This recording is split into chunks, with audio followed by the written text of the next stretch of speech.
교회에 필요한 자양분을 공급하라. 교회에 필요한 자양분을 공급하라 라는 제목으로 하나님 말씀 전하겠습니다. 이순신 장군을 주제로 한 책이 있죠. 김훈 소설가가 쓴 칼의 노래라는 책인데요. 그 책에 보면 재밌어요. 작가가 1인칭으로 이순신 장군이 되어서 일기를 씁니다. 그런데 자주 등장하는 문구가 있는데 그게 뭐냐면 사지라는 말입니다. 사지. 죽을 장소죠. 죽을 장소. 그러니까 이순신 장군은요. 전쟁에 임할 때 항상 자기가 죽을 곳을 찾았습니다. 그런 독백이 많이 나와요. 여기가 나의 죽을 곳으로 적합했다. 이곳은 나의 죽을 곳으로는 적합하지 않았다. 목숨 걸고 싸우는 장수의 독백이죠. 그런데 비단 장수뿐만 아니라 전쟁에 나가는 사람뿐만 아니라 직업적 소명의식이 투철한 분들도 많이 있습니다. 목숨 걸고 일하는 분들이 많이 있어요. 대표적으로 소방관 분들. 정말 영어 이름처럼 파이어 파이터잖아요. 불과 목숨을 걸고 싸우는 분들이죠. 그 외에도 정말 직업적 소명의식이 투철해서 목숨 걸고 일하는 사람들이 여럿 있습니다. 저도요, 목회자이니까 목회자를 예로 들면 목회자들도 목숨 걸고 하는 분들이 있어요. 그리고 선배 목사님들이 이제 후배 목회자들한테 너는 네 목회를 할 때 이런 일에 목숨을 걸어라. 이런 일에 목숨 걸고 해라. 그러면 사역의 열매가 있을 것이다. 라는 조언도 많이 합니다. 진짜로 목숨 걸고 일을 하는 거죠. 저도 제 사역을 하면서 나는 어디에 목숨을 걸어야 할까 이렇게 찾고 보다가 보여요. 정말로 목숨 걸고 교회를 세워야 할 일들이 보이죠. 특별히 최근에 요 강단 앞에다가 쬐끔만 책상이랑 또 매트 깔아놓고 내가 기도하는 일에 목숨을 좀 걸어야겠다 그런 마음이 확 들더라고요. 이 매트 깔아놓고 또 목사는 또 강단에서 기도하면서 죽을 각오로 목회해야죠. 이 매트 깔아놓고 무릎 꿇고 기도하는데 어렸을 때 학생부 때 교회에 다니던 그런 행복했던 기억들이 또 예전에는 다 교회가 마룻바닥이었잖아요. 마룻바닥에서 무릎 꿇고 기도했던 그런 영성들이 확 살아나는 것을 느꼈습니다.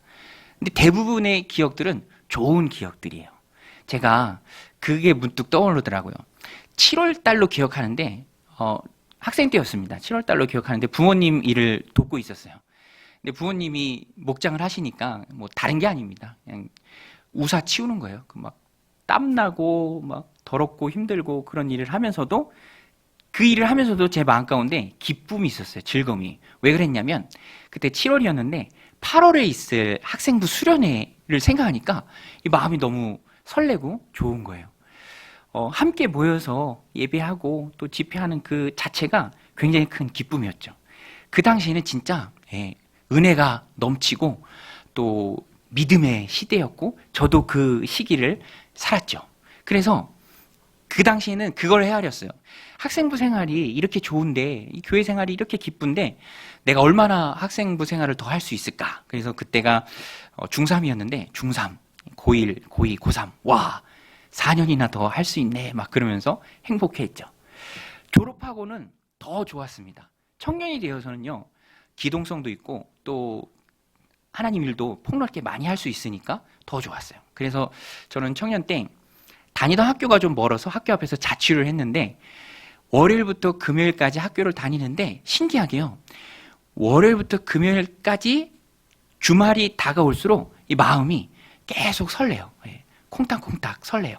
그러다가 금요일쯤 되면은 이게 주체할 수 없는 거예요. 너무 기뻐서 교회 갈 생각에 예배 드릴 생각에 가서 하나님 일 할 생각에 막 콩닥콩닥 하고 금요일 수업을 마치고 저희 학교에 계단이 있었습니다. 그 계단을 이제 걸어서 내려오고 집으로 가는 그 발걸음은 너무너무 즐겁고 행복했죠.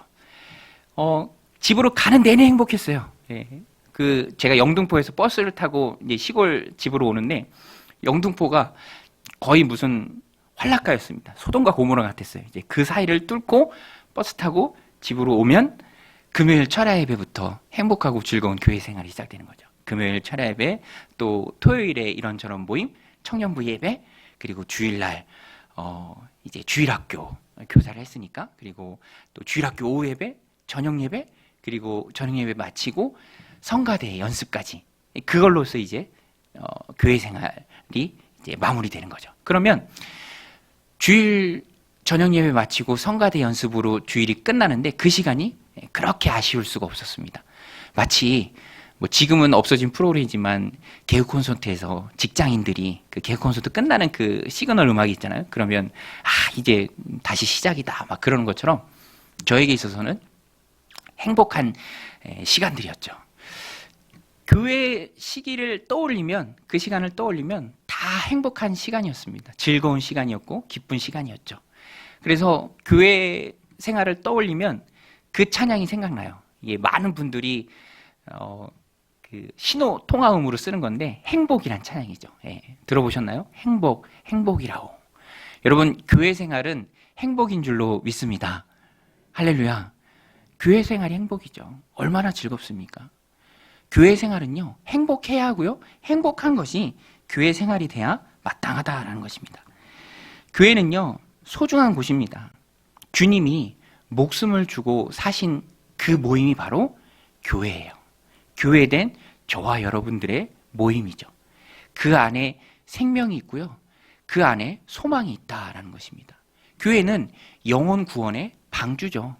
교회를 통해서 주님을 만나고요, 교회 생활을 통해서 천국을 소망하고 하나님 주신 귀한 삶을 살아갈 수 있어요. 그래서 교회는요, 너무너무 소중한 곳입니다. 세상의 다른 어떤 모임하고도 비교할 수 없는 주님이 핏값을 주고 사신 모임이 바로 교회입니다. 저도 예전에 어떤 목사님 설교를 듣고 가치관을 좀 수정한 일이 있었는데, 저에게 대한 경우입니다. 저는 가정과 교회 중에 어떤 것이 더 소중할까 생각을 하다가 그래도 가정이 더 소중하지, 그런 생각을 했었는데, 이 목사님이 그런 말씀을 하시더라고요. 목회자로 목회를 하다 보면, 지금은 그렇지 않지만 뭐 지금도 그럴 수 있죠. 어느 때에는 사랑하는 교회를 위해서 목숨을 바쳐야 할 수도 있다라는 것입니다. 그런데 가족들이 그때 눈에 밟히면, 자녀들이 밟히고 아내가 밟히면 순교의 자리까지 나아갈 수 없다라는 거죠. 그것을 위해서 우리가 하나님 허락하시는 순교의 잔이 있다면 맛있을 수도 있어야겠죠. 그래서 교회를 가장 소중히 여겨야 한다라는 것입니다. 특별히 목회자에게 있어서는 더더군다나 그렇죠. 왜냐하면 말씀드린 것처럼 예수님이 교회를 위해서 목숨을 바치셔서 교회를 사셨습니다. 하나님의 성도된 우리도 교회를 그렇게 주님이 사랑하셨던 것처럼 그렇게 사랑해야 한다는 것입니다. 그래서 예수님의 꿈이 담긴 공동체가 바로 교회예요. 여러분 믿으십니까? 예수님의 꿈이 담긴 공동체가 바로 교회입니다. 천국의 소망을 얻을 수 있는 곳이, 구원의 방주처럼 우리가 올라타서 하나님 나라 생활을 할 수 있는 곳이 바로 교회죠. 너무너무 소중한 공동체예요. 그래서 예수님이 이 땅을 떠나시기 전에 제자들에게 마지막으로 하신 명령이 바로 교회를 세우라는 거예요. 어디 가든지 교회를 세우라. 그래서 사도행전을 펴면은요, 교회 생기는 이야기들이 가득해요. 교회가 어떻게 세워졌는지, 세워진 교회가 어떻게 힘있게 바로 서서 또 다른 사람을 돕는 데까지 나아가는지, 그 이야기가 가득합니다. 오늘 본문에도요, 안디옥 교회가 나옵니다. 안디옥 교회. 안디옥이라는 이름이 당시 흔한 지명이었습니다. 그래서 16군데가 있었어요. 근데 오늘 본문에 나오는 안디옥은요, 수리아, 지금의 시리아입니다. 그 지역에 위치한 세계적인 도시였어요. 무역의 중심지. 어마어마하게 큰 도시였습니다. 그 도시의 당시의 인구가 몇 명이었냐면 50만이었어요. 50만. 네. 여러분 놀라지도 않으시네요. 50만이었다고. 네. 제가 찾아보니까 강동구의 인구가 지금 많은 것 같잖아요. 그래도 46만밖에 안 되더라고요. 그러니까 그 당시 안디옥이라는 도시가 정말 세계적인 항구 도시죠. 네. 그런 어마어마한 물동량이 있는 그런 도시였습니다. 그러니까 선교에 있어서도, 복음이 전파되는 데 있어서도 안디옥만큼 중요한 위치가 없었다라는 거예요. 그리고 오늘 본문에 보면 지명이 3개 등장하는데 베니게라는 곳도 등장합니다. 베니게. 베니게는요, 지중해 연안의 항구 도시 지역으로 쭉 길게 자리 잡은 곳이에요. 페니키아라고도 하죠. 구역에 보면 그 지역의 유명한 항구 도시가 두로와 시돈으로 많이 나옵니다. 두로와 시돈. 서로 좀 붙어 있는 베니게 또 안디옥, 그런 도시였습니다. 또 구브로라는 섬이 나옵니다. 구브로 섬인데요. 키프로스 섬, 사이프러스 섬이죠. 이 바나바의 고향이 되기도 하는, 거기도 굉장히 번화한 섬 지역이었습니다. 이렇게 세 도시를 돌면서 전도하던 사람들이 처음에는 전도할 때 유대인들에게만 전도를 했다는 거예요. 유대인들에게만. 이미 하나님에 대해서 알고 있는 유대인들에게만 전도를 했습니다. 그러다가 구브로와 구레네, 이 아프리카, 북아프리카 지역입니다. 거기서 온 그리스도인들은 용기를 좀 냈던 것 같아요. 그래서 유대인들에게만 전도하던 그 시기에 용기를 내서 그리스인, 헬라인들에게도 지금까지는 전혀 하나님에 대한 지식, 하나님을 알지도 못하는 그 사람들에게 복음을 전했습니다. 이게 유대교라는 문턱과 울타리를 넘은 거예요. 여러분, 우리 카페도 여기 있는데 주중에 보면은 물리적 문턱은 낮아요. 아주 낮습니다. 그런데 심리적 문턱이 있는 것 같아요. 이 안쪽에 자리 잡혀 있다 보니까 사람들이 용기 내서 들어오는 사람들이 많지 않아요. 그래서 그 앞에서만 좀 망설이고 머뭇머뭇하고 쭈뼛쭈뼛하면서 하는 분들이 많이 있습니다. 그래서 제가 나중에는 여기다가 현수막 같은 걸 하나 만들려고 그래요. 예. 용기 내서 여기까지 들어오세요. 예. 신세계가 열릴 겁니다. 용기 내는 분들이 많지 않아요. 그런데 당시에도 똑같았습니다. 편견과 고정관념이 있었기 때문에 이미 하나님에 대한 지식을 가지고 있는 오로지 유대인, 그 유대인들에게만 그리스도의 복음을 전했다는 거예요. 그런데 이름은 알 수 없어요. 이 북아프리카 구레네와 구브로 섬에서 온 이름을 알 수 없는 무명의 복음 전도자 몇 명이 용기를 냈어요. 그리고 유대교의 문턱을 넘어버렸습니다. 그 울타리를 뛰어넘어 버렸어요. 그리고 지금까지는 한 번도 복음을 접해보지 못한, 하나님에 대한 지식도 없는 그리스 로마 신화에 쪄들어 있는 그 헬라인들에게 그리스도의 복음을 전했다라는 것입니다. 오늘 말씀 19절로 20절인데 우리 같이 한번 읽어보겠습니다. 그때 스데반의 일로 일어난 환란으로 말미암아 흩어진 자들이 베니게와 구브로와 안디옥까지 이르러 유대인에게만 말씀을 전하는데 그 중에 구브로와 구레네 몇 사람이 안디옥에 이르러 헬라인에게도 말하며 주 예수를 전파하니. 예. 헬라인에게도 복음을 전파했습니다. 헬라인에게 복음을 전파했다라는 것이 지금은 우리가 뭐 그런가 보다라고 생각하지만 이게 정말 혁명적인 일입니다. 예, 혁명적인 일이에요. 문턱을 넘었다라는 거예요. 복음의 울타리가 열렸고 정말 둑이 터지듯이 이방인들에게도 하나님 아는 지식과 그리스도의 복음이 쭉 선포됐다라는 것입니다. 놀라운 일이죠. 여러분, 과거에는요, 물론 빌립 집사님이 유대인이 아니라 사마리아 사람들에게 복음을 전하기도 했어요. 그런데 사마리아 사람들도 사실은 유대인의 피가 흐르고 있습니다. 혼혈이 되었기는 했지만, 그리고 그들은 하나님을 알고 있었어요. 하나님 섬기는 지식이 있었습니다. 베드로가 고넬료에게 복음을 전했을 때에도 고넬료가 이방인이긴 했지만 로마군의 백부장이긴 했지만 그래도 하나님을 경외하는 사람이었어요. 하나님을 아는 지식이 있었습니다. 그런데 여기서는 달라요. 여기서는 점진적으로 그런 일들이 있었고 여기서 바로 물꼬가 확 열린 거죠. 정말 생 초신자입니다. 그리스 로마 신화에 쩌든 사람들이에요. 한 번도 하나님이나 그리스도에 대해서 들어본 적이 없는 초신자들이에요. 그런 자들에게 복음이 선포되는 그런 놀라운 역사가 있었죠. 예수님에 관해 1도 모르는 사람들이었습니다. 그런데 그들에게 복음을 전했다는 거예요. 교회가 세워졌습니다. 오늘 말씀의 제목이 교회가 필요한 자양분을 공급하라인데요. 교회가 세워질 때 필요한 자양분이 있습니다. 필수적인 영양분이 있어요. 그게 뭐냐면 첫 번째로는 오늘 이름 모를 복음 전도자들이 그랬던 것처럼 예수님을 먼저 전하는 거예요. 우리 한번 따라서 보겠습니다. 전하는 게 중요하다. 네, 전하는 게 중요해요. 여러분 생각해 보세요. 전하는 자가 없으면 어떻게 알 수 있고 들을 수 있고 또 믿을 수 있겠습니까? 오늘 모여서 하나님 예배하는 저와 여러분들도 누군가에게 복음을 들은 거예요. 누군가에게 전도를 받은 겁니다. 물론 하나님이 강권적으로 역사하셔서 믿게 되는 케이스도 있죠. 그러나 대부분의 경우에는 하나님이 영혼을 부르실 때 누군가를 보내십니다. 물론 엄마 뱃속에서부터 예수님을 믿은 모태 신앙들은 그 또한 부모님을 통해서 예수님을 접하게 된 거죠. 부모님을 통해서. 복음은요, 전파되고 듣게 되는 거예요. 그래서 가장 중요한 것이 먼저 전하는 사람들의 책임이에요. 전하는 사람들의 책임. 전하는 사람들이 중요합니다. 내가 부모라면 자녀들의 신앙을 잘 돌보는 것도 중요해요.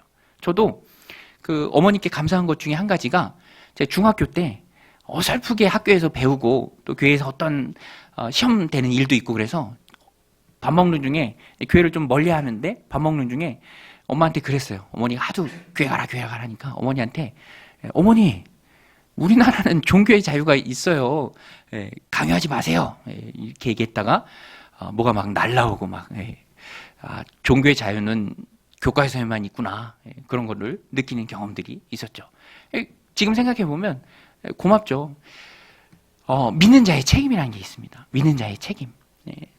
자녀들의 신앙도 잘 돌봐야 되고요. 또 먼저 믿은 자로서 아직 이 세상이 전부인 줄 알고 살아가는 사람들에 대한 전해야 될 책임이 있다라는 것입니다. 파수꾼의 책임이죠. 전하면 그 책임은 들은 그 사람한테 넘어가는 것이고요. 파수꾼임에도 불구하고 알고 있음에도 불구하고 그것을 전하지 않는다면 그것은 나의 책임이 된다라는 것입니다. 전하는 것이 너무너무 중요한 거예요. 오늘 본문에 나오는 용기 낸 사람들, 이름 모를 복음 전도자들 얼마나 귀합니까? 헬라인에게도 당당하게 복음을 전했습니다. 복음을 들려주는 것이 중요해요. 사도행전에 보면은 빌립 지사님이 에디오피아 내시에게 복음을 들려주죠. 에디오피아 내시가 하나님 알고자 하는 마음이 있어서 이사야 성경을 읽고는 있습니다. 그런데 그것을 다 깨닫지는 못해요.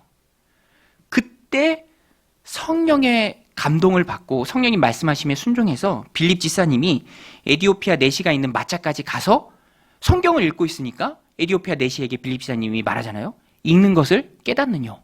그때 에디오피아 내시가 뭐라고 얘기합니까? 지도해 주는 사람이 없는데 내가 어떻게 깨달을 수 있겠습니까? 옆에 앉아서 날 좀 지도해 주십시오. 그때 빌립 지사님이 하나님으로 시작해서 예수 그리스도에 관한 지식을 그 복음을 다 전합니다. 그러니까 그때서야 비로소 에디오피아 내시가 말씀을 깨닫게 되죠. 복음을 받아들입니다. 그리고 예수님을 영접하고 세례 받는 데까지 나가게 되죠. 사도행전 35장 8장 35절 36절 말씀인데요. 이것도 우리 같이 한번 읽어보겠습니다. 빌립이 입을 열어 이 글에서 시작하여 예수를 가르쳐 복음을 전하니 길 가다 물 있는 곳에 이르러 그 내시가 말하되 보라 물이 있으니 내가 세례를 받음에 무슨 거리낌이 있느냐. 그 짧은 시간에 빌립 지사님을 통해서 복음을 듣고 전해 듣고 마음의 회심이 일어나고요. 예수님 영접하고 세례받는 놀라운 역사까지 일어납니다. 핵심은 전하는 자예요.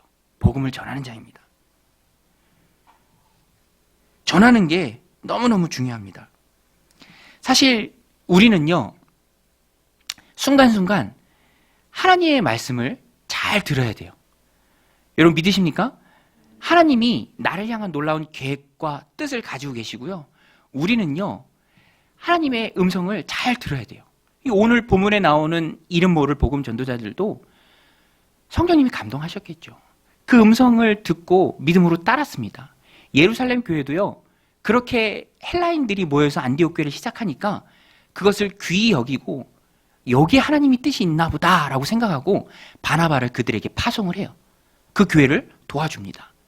그러니까 세상을 살아가면서 우리가 하나님의 백성으로서 가장 중요한 것은 순간순간 하나님의 음성에 귀를 기울이고 그 음성을 듣고 따라가는 거예요.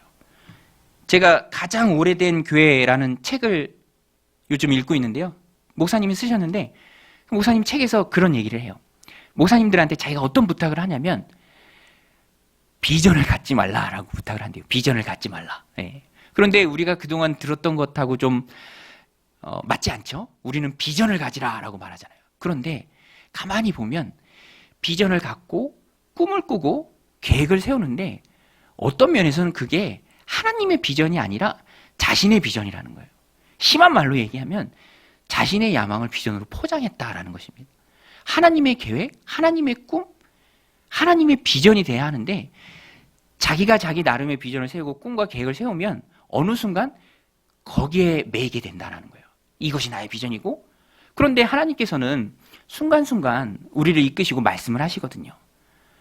그런데 내가 먼저 세워놓은 비전이 있다면 거기에 매여서 모든 것을 결정하고 판단할 때 거기에 매여서 판단하고 결정하게 된다는 것이죠.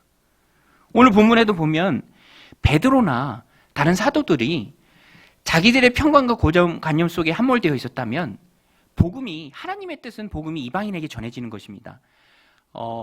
열방에 전해지는 거예요. 그런데 그렇게 말씀하신 하나님의 음성을 듣지 못하고 또 깨닫지 못하고 자기 생각과 편견에만 사로잡혀 있을 수 있다는 거죠. 예루살렘 교회도요, 바나바를 파송하잖아요. 바나바를 파송하지 않았으면 어떡할 뻔했습니까? 그러니까 우리가 복음을 전할 때, 말씀을 전할 때 가장 중요한 것은 그때그때 말씀하시는 하나님의 음성이에요. 그 음성을 듣고 내가 따라가는 게 가장 중요합니다. 순종의 대상은 언제나 하나님이시죠. 하나님의 뜻을 따라가면 하나님의 뜻에 내가 맞춰지는 것이고, 여러분 악기도요, 조율을 했을 때 정확한 음이 맞았을 때 풍성하고 아름다운 음악이 흘러나오잖아요. 교회도 마찬가지입니다. 하나님의 뜻이 분명히 있어요.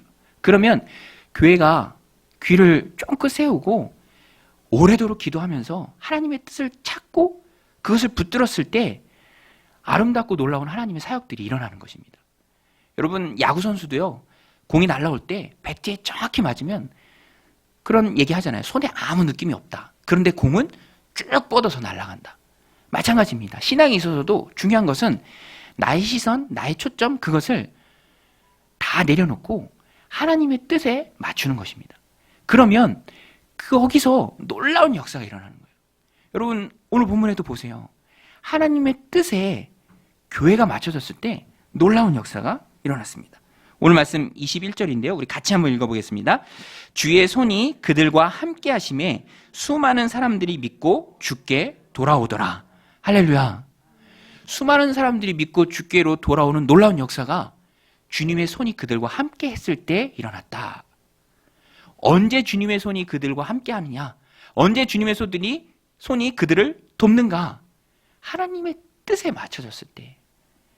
사람은 사람의 뜻에 따라가는 존재가 아니고요.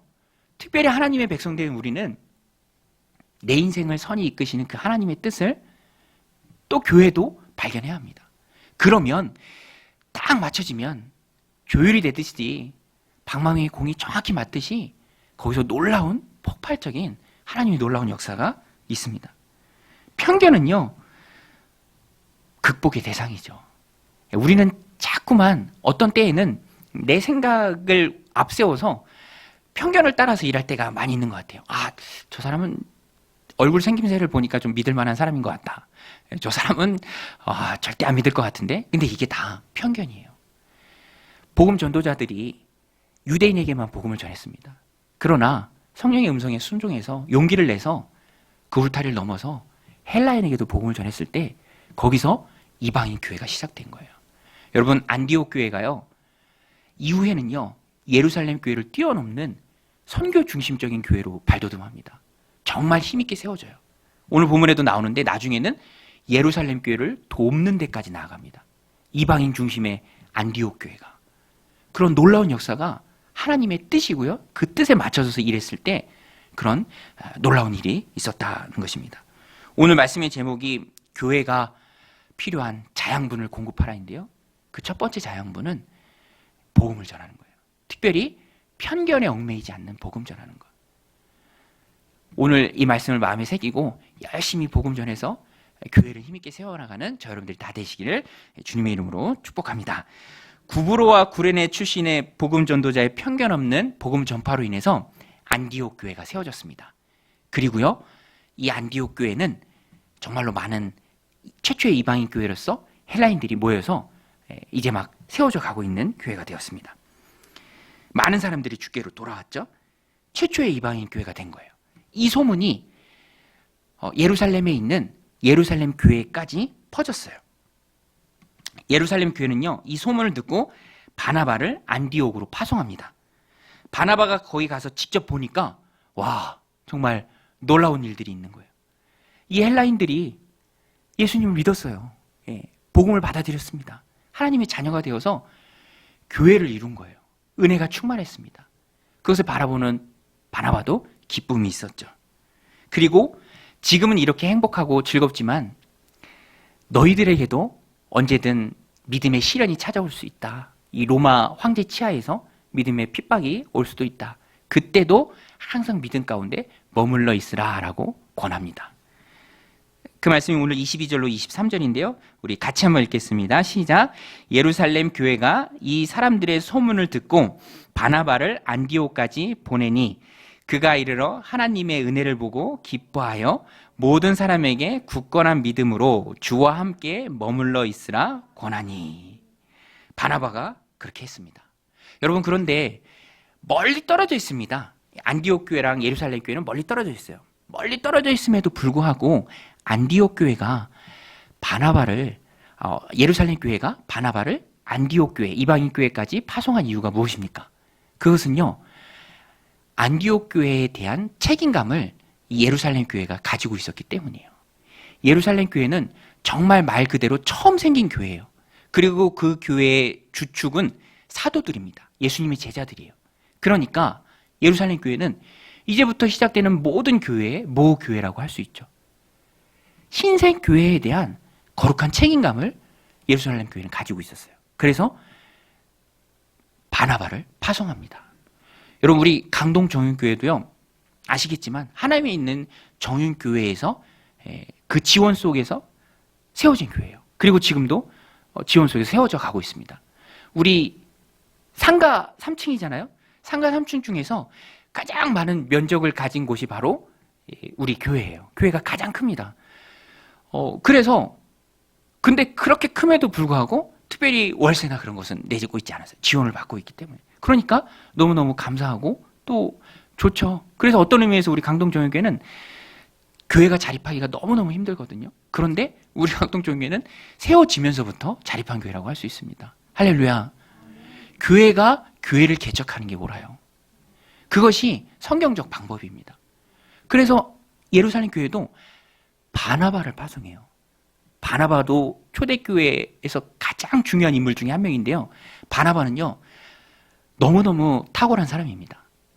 저는 바나바를 볼 때마다 정말 교회에 꼭 필요한 사람이 바나바 같은 사람이죠. 어렸을 때 게임할 때가 생각나요.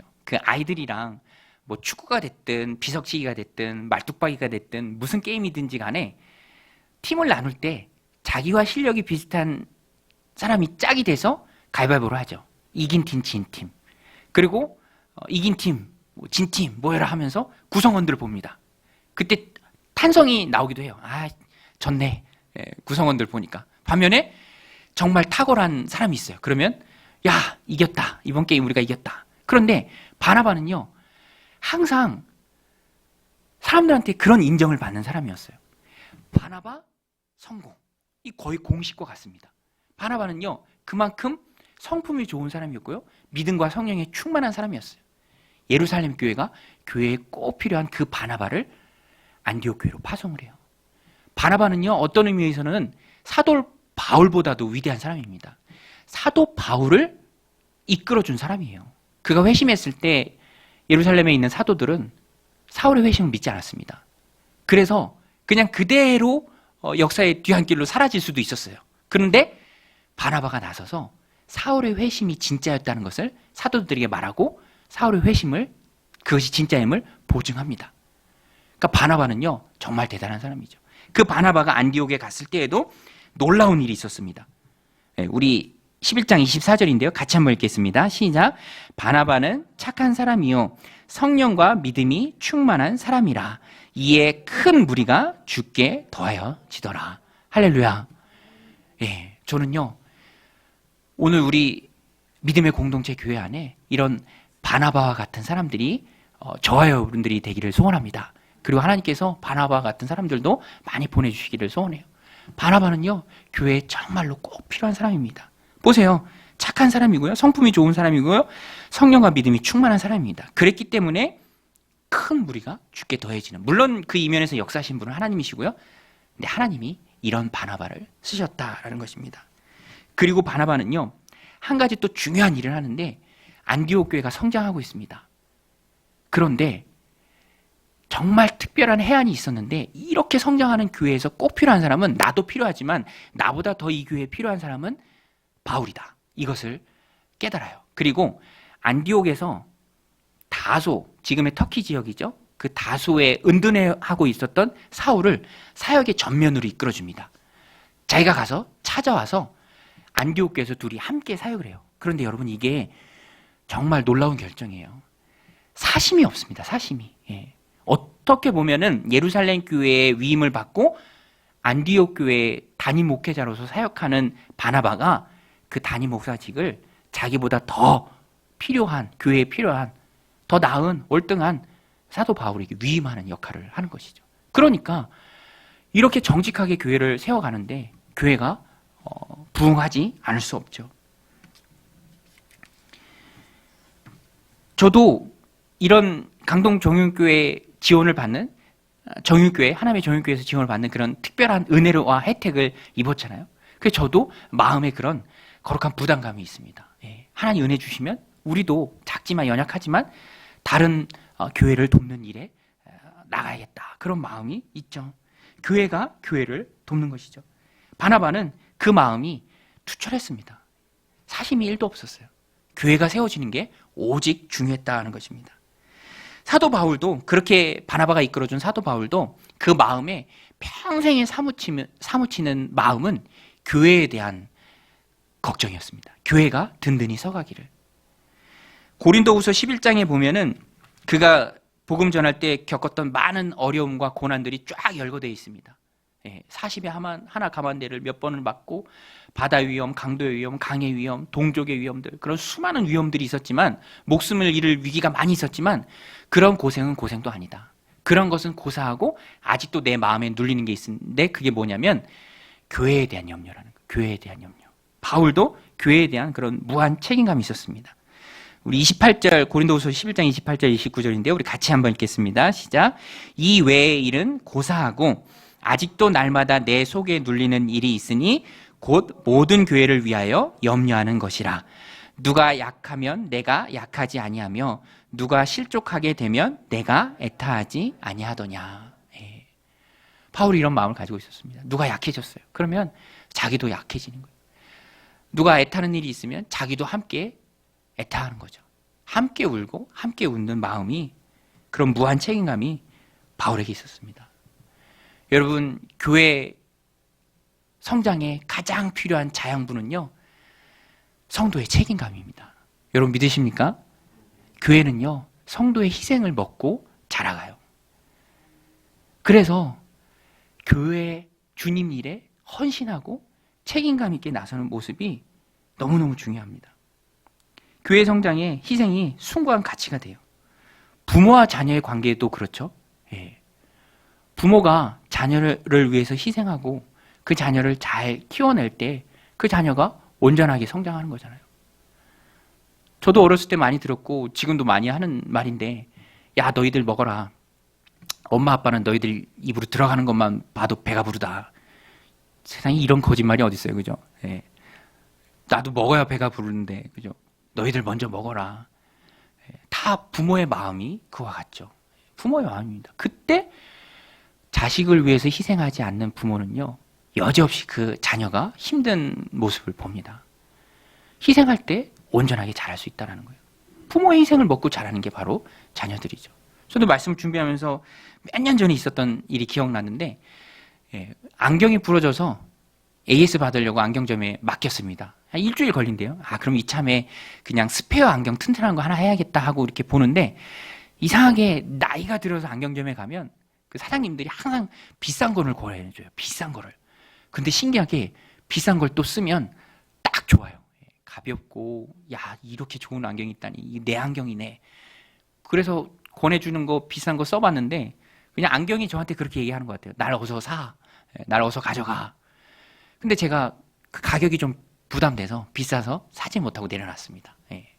근데 집으로 돌아오면서 그런 마음이 들었어요. 사지 못한 이유는 내가 다 쓰면 수입은 고정돼 있는데 내가 다 쓰면 자녀들에게로 돌아갈 게 적어지잖아요.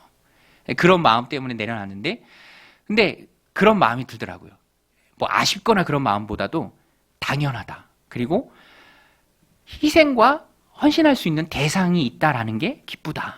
뭐 아껴서 또 더 잘 키워야 될 자녀, 그 헌신의 대상이 있다는 것 그 자체가 기쁨이죠. 그 자체가 감사함입니다. 지금도요, 가진 건 많은데 어디 써야 할지 몰라서 쓸 대상이 없어서 헌신할, 희생할 그곳이 없어서 엉뚱한 데 쓰고 있는 사람들이 많이 있죠. 오늘 우리에게도 신앙적 의미에서 교회가 바로 그런 곳입니다. 나의 책임감과 나의 희생과 그 수고를 먹고 무럭무럭 자라는 모습을 보면서 우리가 기뻐하고 보람도 느끼는 것이죠. 성경에 기록된 많은 교회들이 다 그런 수고와 헌신을 먹고 자란 교회들입니다. 그리고 오늘날의 교회도 마찬가지죠. 교회 성장에 가장 필요한 자양분은 그래서 책임감이고 또 희생입니다. 저도 목회자로서 가장 선봉에 서죠. 또 성도님들 지금은 많지 않으니까 한 분 한 분 이름을 불러가면서 새해마다 기도합니다. 아까 말씀드린 것처럼 제가 죽어야 할 곳이 있다면 바로 이 강단이죠. 말씀을 준비해서 전하는 일로. 목회자의 일이 그거죠. 말씀 전하는 일, 또 기도하는 일, 또 교회를 위해서 리더십을 발휘하는 일. 성도를 향한 목사의 최고의 봉사는 강한 책임감입니다. 강한 책임감. 그래서 저도 성도님들 삶을 위해서 다 잘 되길 원해요. 여러분들의 영혼이 잘된 같이 범사에 잘 되기를 위해서 항상 기도합니다. 그것이 바로 저의 일이고 저에게 주어진 막중한 책임감이죠. 그 일을 위해서 저도 헌신하는 거죠. 그래서 요새 많이 그 사무엘이 했던 말씀이 떠오릅니다. 사무엘이 너희들 똑바로 살아라.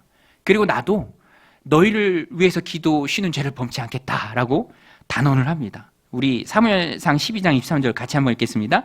나는 너희를 위하여 기도하기 쉬는 죄를 여호와 앞에 결단코 범하지 아니하고 선하고 의로운 길을 너희에게 가르칠 것인즉. 좋은 교회가 어떤 교회입니까? 목회자는 목회자로서의 책임을 다하고 성도는 성도로서의 책임을 다하는 것입니다. 목회자는 성도를 온전하게 하고요. 성도는 그 마음으로 교회를 세워나가는 거예요. 그 책임이 저와 여러분들 가운데 있고요. 우리가 그 책임을 다할 때 교회가 뿌리를 내리고 힘있게 세워진다라는 것입니다. 책임은요, 강력한 힘이 있는 줄로 믿습니다. 책임이에요, 책임감이에요. 오늘 우리도 거룩한 공동체를 향한 분명한 책임감을 가지고 나아갑시다. 주님을 위해 헌신합시다. 거룩한 산 제물로 우리를 주님께 드리면 주님께서 기쁘게 받아주실 줄로 믿습니다. 우리 세 번째 또 한 가지 교회를 세워나가는 꼭 필요한 자양분이 뭔가? 그것은 함께하는 것입니다. 우리 한번 따라서 해볼게요. 함께하라. 오늘 우리도 예배로 이렇게 함께하잖아요. 교회가요, 믿음의 공동체입니다. 믿음의 공동체이기 때문에 함께 모여 있어야 돼요. 바나바는 안디옥 교회에서 바울과 함께 1년을 정말 헌신하면서 전적으로 사역했습니다. 그때 그렇게 함께할 때 놀라운 축복의 역사가 있었습니다. 그게 뭐냐면 비로소 안디옥 교회에서 우리가 잘 사용하는 말 크리스찬, 크리스티안, 그리스도가 마음에 있는 사람들, 그리스도의 사람들, 크라이스트 피플이라는 그런 명칭이, 정체성이 생겨났습니다. 그것이 바로 함께 했을 때 생겨난 열매죠. 우리 25절, 26절 같이 한번 읽겠습니다. 시작.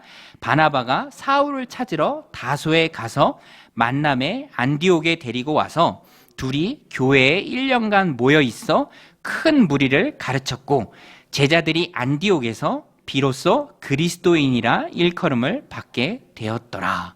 할렐루야. 그리스도인. 그리스도인의 정체성이 비로소 안디옥 교회에서 있었고요. 바나바와 바울이 1년간 함께 있으면서 헌신할 때 열매로 주어졌습니다. 여러분, 안디옥 교회의 성도님들은 정말 생초신자예요. 그랬기 때문에 예수님을 영접해서 하나님의 자녀가 되었지만 자라갈 일들이 많이 있죠. 그래서 배워야 했습니다. 신앙의 기본적인 것들을 열심히 배워야 했어요. 그래서 바나바와 바울은 정말로 1년간 열심히 헌신했습니다. 그리고 그 열매로 그리스도인이라 불려졌죠. 아마도 안디옥 교회 교인들 향해서 그리스도인이다 라고 부른 사람들은 안디옥 지역의 불신자들이었을 거예요. 그들을 그렇게 불렀습니다. 처음에는요, 조롱과 야유의 의미였어요. 우리가 지금 그렇게 얘기하잖아요. 뭐 지금으로 비교하자면 예수쟁이. 아우, 저 예수쟁이들. 어떤 분은 공상단보다 더 지독한 예수쟁이들 막 이렇게 얘기하는 분들도 예전에 봤는데, 그런 거죠. 항상 예수님만 얘기하고 모여서 모임하고 떡을 떼고 사랑을 나누고 교제하고, 그렇게 모여있는 자들, 예수로 모여있는 자들, 저 예수쟁이들, 그리스도인들 이렇게 불렀습니다. 그런데 이게 정말 숭고한 그리스도인의 정체성을 나타나는 좋은 영광스러운 호칭이 되었죠. 그리스도인들. 누구도 기분 나빠하거나 수치스럽게 여기지 않았습니다. 그리고 이 말이 유대인들과 완전히 구분을 지어주는 거예요. 유대교와 구분을 지어줍니다. 성삼위 하나님을 믿는, 예수 그리스도를 믿는 그리스도인들이죠. 함께 모여 있을 때 이런 정체성이 있었다라는 것입니다. 여러분, 오늘 우리도 믿음으로 함께 모여 있을 때 이런 놀라운 열매들이 있을 줄로 믿습니다. 그래서 함께 모이는 게 중요해요. 예수님께서도 제자 훈련 시킬 때 함께 있도록 허락하셨어요. 그래서 항상 동고동락하면서 데리고 다니셨습니다. 여러분, 제자는요, 배워서 되는 게 아니에요. 배워서 제자 되는 게 아니에요. 배우면은요, 학자가 됩니다. 머리만 커져요. 제자는 예수님의 삶을 배우고 그것을 또 전수하는 사람이에요. 여러분, 믿으십니까? 예수님도요, 그래서 제자들을 함께 있게 하셨어요. 함께 배우도록 하셨습니다.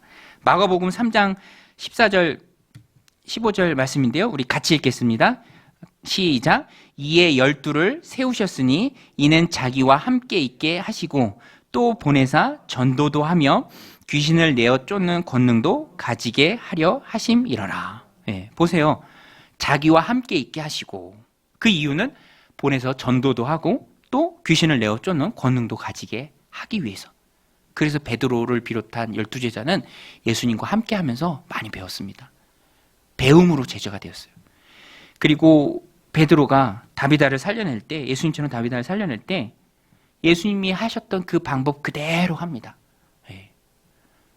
떠드는 사람들 다 내보내고 하나님께 집중해서 간절히 기도하고 예수님이 하셨던 말씀을 반복하면서 다비다를 살려내죠. 보고 배움의 능력이죠. 안디옥 교회도요, 바울과 바나바를 통해서 많이 배웠습니다. 처음 교회, 예루살렘 교회를 통해서 배웠습니다. 그래서 나중에는 교회를 돕기 위해서 헌금하는 것도 배우죠. 바나바를 자신들에게 보내주어서 영적인 양식을 나눠줬던 예루살렘 교회가 기근 때문에 어려워지니까 자기들 형편에 맞게 결단을 하고 그것을 실행해서 부조합니다. 오늘 말씀 28절 30절인데요. 우리 같이 한번 읽겠습니다. 시작. 그 중에 아가보라 하는 한 사람이 일어나 성령으로 말하되 천하에 큰 흉년이 들리라 하더니 글라우디오 때에 그렇게 되니라. 제자들이 각각 그 힘대로 유대에 사는 형제들에게 부조를 보내기로 작정하고 이를 실행하여 바나바와 사울의 손으로 장로들에게 보내니라. 교회가 교회를 돕는 거예요. 너무너무 귀한 사역이죠. 우리 교회가 아직은 연약한 교회지만 그래도 금액이 크진 않지만 또 네팔에 있는 교회도 돕고 합니다. 또 얼마 전에 신양 때문에 어려운 일도 겪고 또 여러 교회가 연합해서 돕는 일도 있었죠. 교회가 교회를 돕는 것이, 여러분, 어려울 때 돕는 것이 진짜로 함께하는 것이죠. 기쁘고 즐겁고 그럴 때는 함께하다가 어려운 일이 많았을 때 멀리한다면 그것은 진정한 교제라고 하기 어렵겠죠. 주님이 우리에게 명령하신 진정한 교제는 마음을 나누고 또 어려울 때도 함께 돕는 것입니다. 예루살렘 교회와 안디옥 교회가 그랬습니다. 그리고 그 중심에 모여서 함께하는 모습이 있었다는 것입니다. 오늘 우리도 이 말씀대로 모이는 일에 우선순위를 두어야 합니다. 예배하는 일에 우선순위를 두고요. 또 은혜 받는 일, 신앙이 깊어지는 일에 자꾸만 나를 노출시켜야 됩니다. 여러분, 믿음이 언제 성장하냐면 공동체를 통해서 성장해요. 공동체의 그 믿음 성장의 아름다운 성격들이 나에게 주어지는 거예요. 그러면서 예수님을 통해 의가 전가되는 것처럼 공동체의 그런 아름다운 신앙 성숙의 모습들이 보고 배우면서 나에게 전가되고 내가 그것을 덧입는 것이죠. 항상 노출하고 부대끼고 같이 생활하면서 생각이 바뀌고 삶이 변화되는 것입니다. 그래서 바나바와 바울 같은 믿음 좋은 사도 같은 그런 하나님의 일꾼들이 이제 연약한 이제 막 생겨난 그 안디옥 교회를 위해서 1년간 열심히 가르치고 봉사했을 때, 헌신했을 때 그 교회가 힘있게 세워진다라는 것이죠. 공동체를 통해서 내 몸에 배는 겁니다. 저도요, 제대한 지 20년이 지났는데 아직도 군대에서 배운 게 몸에 있어요. 그래서 막 집에서 빨래 갤 때 군대에서 배운 대로 개고, 어디 뛰어갈 일 있으면 신기하게 막 마음속에서 군가가 흘러나오고 막 왼발 하면서 왼발 맞추려고 하고요. 그게 몸에 밴다니까요. 근데 교회 생활도 똑같아요. 신앙도 전수되는 것입니다. 부모님을 통해서 자녀들에게 신앙이 전수되고요. 교회를 통해서 초신자에게 믿음이 전수되고 자라나는 겁니다. 그래서 우리는요, 열심히 어찌됐든지 교회에 모여야 합니다. 모여야 돼요. 물론 코로나 때는 방역이 우선순위이기 때문에 못 모일 수도 있습니다. 그런데 여러분, 그렇게 못 모이는 목적이 뭔지 아세요? 방역 때문에 못 모이는 목적은 더 잘 모이기 위해서 못 모이는 거예요. 더 잘 모이기 위해서. 그래서 유튜브는 항상 보조적인 수단이에요. 징검다리는 될 수 있겠죠. 하지만 완전한 것은, 또 주님이 우리에게 말씀하신 것은, 코로나가 완전히 물러나가면 우리가 더욱 힘써야 할 것은 모이는 것이죠. 모이기를 패하는 어떤 습관도 쫓지 말고 열심히 모여야 합니다. 그래서 저는 우리 교회 이름도 참 좋은 게 앞에 지역의 이름 들어가요. 우주적인 교회가 있고요. 하나님을 아시는 교회예요. 그 교회의 구성원들은. 그런데 이 땅에서는 그 우주적인 교회이긴 하지만 지역적인 의미가 강해요. 그래서 지역교회라고 말합니다. 근데 우리 앞에는 지역 이름 들어갔잖아요. 강동. 강동. 저는 우리 교회가 강동 지역을 책임지라고 하나님이 이 지역에 세우신 줄로 믿습니다. 그래서 막 멀리까지 막 부산까지 막 어떤 목사님은 막 온라인 성도를 받고 부산까지 신방을 가시더라고요. 서울에서 목회하시는 분이. 그거는 좀 너무 힘들 것 같아요. 그죠? 네. 그래서 우리는 강동 지역, 가까운 이 지역. 그래서 멀리까지 막 차를 보내서 태우고 그런 일들은 안 하는 게 좋을 것 같아요. 물론 차도 없습니다, 지금은. 그렇지만 이 강동 지역을 담당하는 거죠. 너무너무 귀한, 하나님이 우리에게 주신 귀한 사역입니다. 그래서 모이기에 힘써야죠. 그 중심에 모이는 것이 있습니다. 교회의 힘이 되는 것은 바로 모임입니다. 그리고 내가 거기서 힘을 얻죠. 내가 내 신앙을 지탱할 수 있는 것입니다. 여러분, 세렝게티 초원에서도요, 누가 사자의 밥이 되냐면 무리에서 떨어진 새끼들, 아무튼 무리에서 떨어지는 것들. 영적인 것도 똑같아요. 항상 마귀는 때로 다니거든요. 그래서 우리도 함께 모여 있어야 돼요. 교제의 끈으로 묶여 있어야 됩니다. 우리 교회가 코로나 이제 끝나면 열심히 하려고 하는 그 목장 모임도 그거예요. 같이 스크럼을 짜는 거죠. 같이 나가는 겁니다. 그래서 성경은 항상 모이기를 잘하라 라고 말합니다. 히브리서 10장 25절 말씀인데요. 우리 같이 한번 읽겠습니다. 시작. 모이기를 패하는 어떤 사람들의 습관같이 하지 말고 오직 권하여 그날이 가까움을 볼수록 더욱 그리하자. 할렐루야. 오직 권하여. 그래서 우리는 열심히 권해야 합니다. 모임 나오세요. 우리 또 배웁시다. 이거 합시다 하면서 그렇게 교회를 세워나가는 것이죠. 오늘 교회에 필요한 자양분을 공급하라. 3가지로 말씀드렸습니다. 첫째는 열심히 전하는 것이죠. 대상을 가리지 않고 편견에 갇히지 않고 열심히 전하는 것입니다. 그리고 그렇게 교회가 세워졌을 때 내 책임을, 성도의 책임을 다하는 것입니다. 교회는 희생을, 섬김을, 헌신을 먹고 자라가는 것이죠. 그리고 마지막으로 열심히 모이는 것입니다. 하나님이 오늘 우리를 강동 정육교회로 묶어주셨습니다. 열심히 모이면서 하나님 기뻐하시는, 주님이 원하시는 바로 그 교회를 힘있게 세워나가는 저 여러분들 다 되시기를 주님의 이름으로 간절히 축원드립니다. 우리 함께 기도하실 때 하나님 오늘도 우리에게 은혜 부어주셔서 우리가 교회가 자라는데 꼭 필요한 자양분들 열심히 전하는 것, 또 책임을 다하는 것, 또 열심히 모이는 것, 이 일들을 열심히 해서 하나님 세우신 우리 강동정육교회를 힘있게 세워나가는 저희들 되게 하여 주옵소서. 성령님 힘주셔서 이 일을 힘있게 감당해내는 저희들 되게 하여 주옵소서. 우리 함께 기도하며 나아가겠습니다. 하나님 아버지,